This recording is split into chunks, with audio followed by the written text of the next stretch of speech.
মধ্যে আমাদেরকে লাগতে হবে। জিকির আল্লাহ তাআলার ধ্যানের সঙ্গে হওয়া চাই। এরকম না যে এই গফলতের সঙ্গে জিকির করলাম আল্লাহ তাআলা, বরং জিকির মানে এই যে আসাদ রহমতুল্লাহ আলাইহি বলছেন এই কথা যে আমরা জিকির যখন করি ওযুর সঙ্গে আমরা জিকির করি বা ওযু জিকির করি, এবং এরকম ভাবে সবাই থেকে আলাদা হয়ে, সব দুনিয়া থেকে আলাদা হয়ে আমি এক আল্লাহ তাআলার দিকে মুতাওয়াজ্জিহ হয়ে আমি জিকির করি। গাফলতের সঙ্গে জিকির করা বলছেন যে যখন গাফলতের সঙ্গে জিকির করবে ওই গাফলতের জিকিরের দ্বারা ভিতরে সুস্তি পয়দা হবে। এই জন্য মেরে মুহতারাম দোস্ত বুজুর্গ যে আল্লাহ পাকের জিকির বলে এই জিকিরকে ইহতিমামের সঙ্গে এই জিকির করি এবং আল্লাহ তাআলার সঙ্গে আমাদের সম্পর্ক কায়েম হয়ে যায়। জিকিরের মধ্যে সবচেয়ে বড় জিকির যেটা সেটা হলো আল্লাহ তাআলার কালাম। যেরকম সমস্ত মখলুকের উপরে আল্লাহ তাআলার মর্যাদা, এমনি ভাবে আল্লাহ তাআলার কালামের মর্যাদাও সমস্ত কালামের উপরে আল্লাহ পাকের কালামের মর্যাদাও এরকম। যেরকম সমস্ত মখলুকের উপরে আল্লাহর মর্যাদা, তো সমস্ত কালামের উপরে যত মানুষের যত কালাম যত কথা হইতে পারে এই সব কথা সব কালামের উপরে আল্লাহর কালামের মর্যাদাও এরকম। তো কাজেই কোরআনে পাকের তেলাওয়াতের ইহতিমাম করি। আজ উনি বলেন যে ভাই উম্মত কোরআনে পাকের তেলাওয়াতকে মানে বলতে গেলে বহুত একেবারে ছেড়ে দিচ্ছে, এরকম অবস্থা যে কোরআনে পাকের তেলাওয়াতই করে। উম্মত কোরআন শিখেই না তো কোরআন তেলাওয়াত করবে কি? যারা কোরআন পড়তে জানে তারাও কোরআন তেলাওয়াত করে না। হযরত ওসমান রাদিয়াল্লাহু তাআলা এই কথা বলতেন যে যদি তোমাদের দিল পাক হইতো, তোমাদের দিলগুলা যদি পাক হইতো তো কোরআন তেলাওয়াতের দ্বারা তোমাদের দিল কখনোই ভরতো না। অর্থাৎ কখনোই তোমরা কোরআন তেলাওয়াত করে মানে এদের থেকে তোমরা বিরক্ত হইতে না। কোরআন তেলাওয়াত করতে করতে তোমরা একবারে তৃপ্ত হইতে না কোনদিন। যদি তোমাদের দিলগুলি পাক হইতো তাহলে তোমাদের দিলের ভিতরে কোরআন তেলাওয়াতের আগ্রহ পয়দা হইতো। আজ তো কোরআন তেলাওয়াত কিছু সময় করার দ্বারা আমরা পরিতৃপ্ত হয়ে যাই, তৃপ্ত হয়ে যাই, বিরক্ত হয়ে যাই। আচ্ছা আর কত তেলাওয়াত করবো থাক। বলেন যে দিল যদি পাক হইতো তোমাদের তাহলে কোরআন তেলাওয়াতের দ্বারা কখনো তোমাদের দিল ভরতো না। যেরকম খানা খাইলে মানুষের পেট ভরে যায়, বলে কোরআন তেলাওয়াত দিয়ে তোমাদের দিল কখনোই ভরতো না যদি তোমাদের দিলগুলি পাক হতো। এই জন্য মেরে মুহতারাম দোস্ত বুজুর্গ কোরআনে পাকের তেলাওয়াতের ইহতিমাম আমরা করি, রোজানা কোরআন তেলাওয়াত করি এবং এই কোরআনকে আল্লাহ পাকের কালাম মনে করে এবং এটাকে খুবই একাগ্রতার সঙ্গে খুবই এরকম ভাবে রোজানা ইহতিমামের সঙ্গে কোরআনে পাকের তেলাওয়াত করি। হযরত সাহাবা রাদিয়াল্লাহু তাআলা আজমাইন, হযরত উসমান রাদিয়াল্লাহু তাআলা কোরআনে পাককে দিকে দিকে তেলাওয়াত করতেন। হযরত ইলিয়াস রাহমাতুল্লাহি আলাইহি বলতেন এই কথা, ওই যে কোরআন তেলাওয়াতের জন্য সবচেয়ে উত্তম সময় যেটা আমি পাইছি এবং সবচেয়ে বেশি আল্লাহ তাআলার কুরবা হাসিল করার, আল্লাহ তাআলার নৈকট্য হাসিল করার যে সময়টা আমি পাইছি সেটা হলো সুবহে সাদেকের আগে।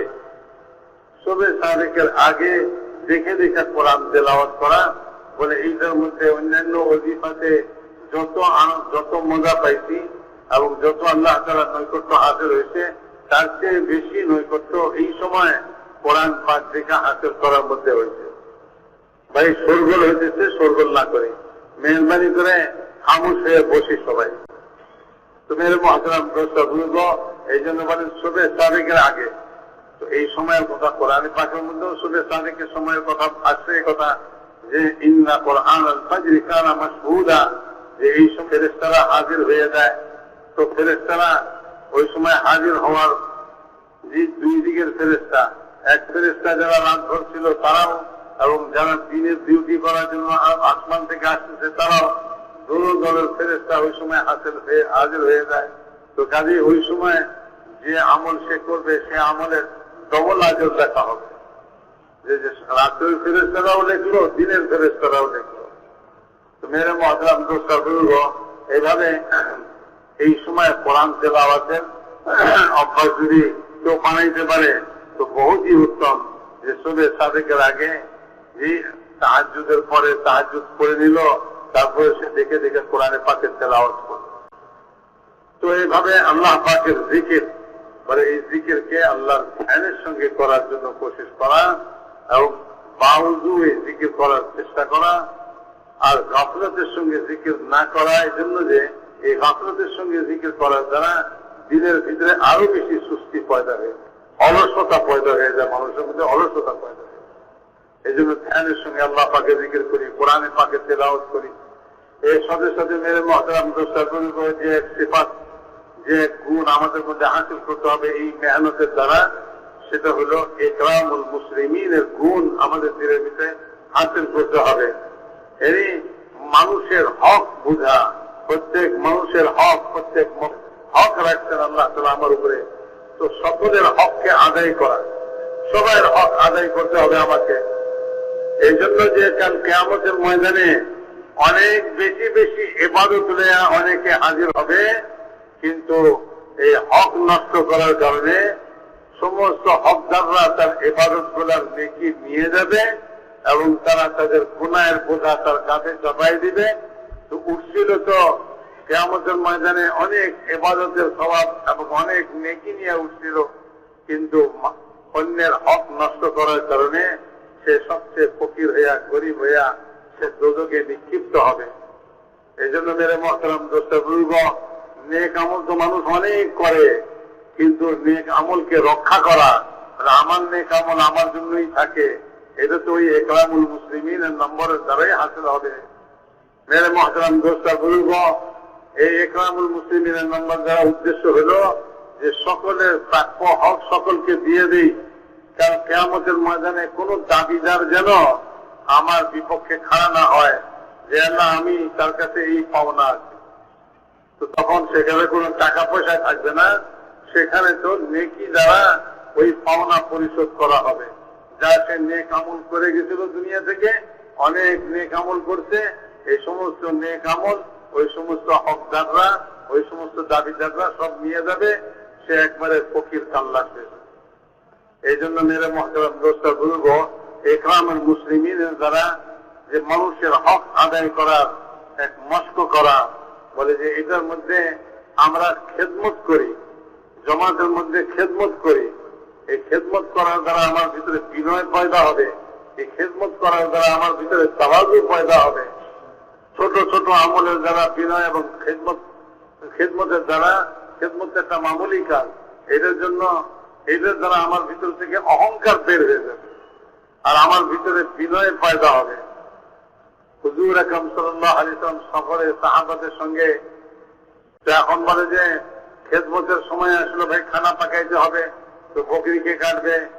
সাহাবারা বললেন যে, সাহাবাদের মধ্যে কেউ বললেন আমি কাটবো, গোস্ত কে বানাবে বলে আমি বানাবো, আবার যে আটা কে গুলবে বলে আমি গুলবো, রুটি কে বানাবে বলে আমি বানাবো। তো সবাই এক একটা কাজ নিয়ে নিল। রাসূলুল্লাহ সাল্লাল্লাহু আলাইহি ওয়াসাল্লাম নিজের জন্য কি কাজ নিলেন? বলে জঙ্গল থেকে লাকড়ি টুকায়া আনা, এটা আমি করব। তো জঙ্গল থেকে লাকড়ি টুকায়া আনা, এটা তো কত নিজ কাজ, এই কাজটা রাসূলুল্লাহ নিজেরও নিলেন। এই জন্য মেরে মহতারাম দোস্ত বলবো, আল্লাহর রাস্তার কোন আমলকে নিজের মর্যাদার চেয়ে ছোট মনে করা চাই না।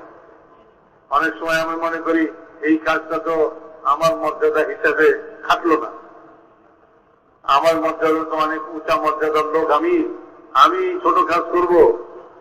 তো বলে যে আল্লাহর রাস্তার কোন আমলকে নিজের মর্যাদার যে খাটো মনে করা চাই না, নিজের মর্যাদাতে ছোট মনে করা চাই না। আল্লাহর রাস্তার প্রত্যেকটা আমল চাই, ওটা যত মামুলি, যত ছোট আমলই হোক না কেন, আমার মর্যাদার চেয়ে অনেক বড় আমল। খেদমতের আমল, এটা আমার মর্যাদার চেয়ে অনেক বড় আমল। মেরে মহতারাম দোস্ত বুঝব, ইকরামুল মুসলিমিনের এই নাম্বারের দ্বারা উদ্দেশ্য যেটা, সেটা হলো প্রত্যেক ব্যক্তিকে তার নিজ সম্মান এবং মর্যাদায় রাখা, কারো মর্যাদাকে খাটো না করা, কারো মর্যাদাটাকে ছোট না করা। তো মেরে মহতারাম দোস্ত বুঝব, আমার কোনো ব্যবহারের দ্বারা, আমার কথার দ্বারা কারো মর্যাদা ক্ষুণ্ণ না হয়, প্রত্যেককে আপন আপন মর্যাদায় রাখা। বসতে দিতে হবে, তো বসার জায়গার মধ্যে আমি এই কথা চিন্তা করি যে ভাই উনি মর্যাদাবান লোক, তো উনি ভালো জায়গাটার মধ্যে বসেন। এরকম না যে ভাই যে উনি তো মর্যাদাবান লোক, ওনার জন্য এমন জায়গাটা রাখলাম যেখানে আমি বসতে ঘৃণা করতেছি, আমি বসতে অপছন্দ করতেছি। মেরে মহতারাম দোস্ত, প্রত্যেককে আপন আপন মর্যাদা হিসাবে তার সঙ্গে ব্যবহার করা, আপন আপন মর্যাদা হিসাবে তার সঙ্গে আচরণ করা ইকরামুল মুসলিমিনের উদ্দেশ্য। যার যা মর্যাদা আছে, মানে এই কথা নয় যে ভাই খুব মানদার লোক, খুব মর্যাদাবান লোক, না, প্রত্যেক মানুষের একটা মর্যাদা আছে, প্রত্যেক মানুষের একটা মর্যাদা আছে। একজন গরিবের একটা মর্যাদা আছে, একজন ধনীরও একটা মর্যাদা আছে, এরকম প্রত্যেক মানুষেরই মর্যাদা আছে। আত্মমর্যাদা বোধ প্রত্যেকের ভিতরেই আছে। মান দিয়া কেউ মর্যাদাবান হয়ে যায়, কেউ এরকম ভালো পোশাক দিয়ে মর্যাদাবান হয়ে গেছে এরকম কথা নয়। কথা হলো যে প্রত্যেক মানুষের অন্তরে তার মর্যাদা বোধ আছে একটা। তো কাজেই প্রত্যেকের সঙ্গে তার মর্যাদা অনুসারে তার সঙ্গে ব্যবহার করা ইকরামুল মুসলিমিনের নাম্বার যে বলে এইটার দ্বারা এইটাও একটা উদ্দেশ্য যে আমাদের ভিতরে এই সিফাত আর এই গুণ পয়দা হয় যে আমি প্রত্যেক মর্যাদাবান লোককে তার মর্যাদা হিসাবে তার সঙ্গে আচরণ করি, তার মর্যাদা হিসাবে তার সঙ্গে ব্যবহার করি। তো মেরে মহতারাম দোস্তা বুজুর্গ, ইকরামুল মুসলিমিনের নাম্বারের দ্বারা উদ্দেশ্য হলো যে নিজের ভিতর থেকে অহংকার বের হয়ে যায় এবং নিজের ভিতরে বিনয় পয়দা হয়। এই জন্য ছোট ছোট আমল, যে সমস্ত আমল আর কেউ নিতে চায় না, তারপরে ওই সমস্ত আমলগুলো আমি নেই, খেদমতের আমল আমি নিয়ে নেই, যাতে আমার ভিতর থেকে অহংকার বের হয়ে যায় এবং আমার ভিতরে বিনয় পয়দা হয়ে যায়। সেই জন্য মেরে মহতারাম দোস্তা বুজুর্গ, আমাদের এই মেহনতের মধ্যে একটা গুণ আমাকে ইকরামুল মুসলিমিনের গুণ হাসিল করতে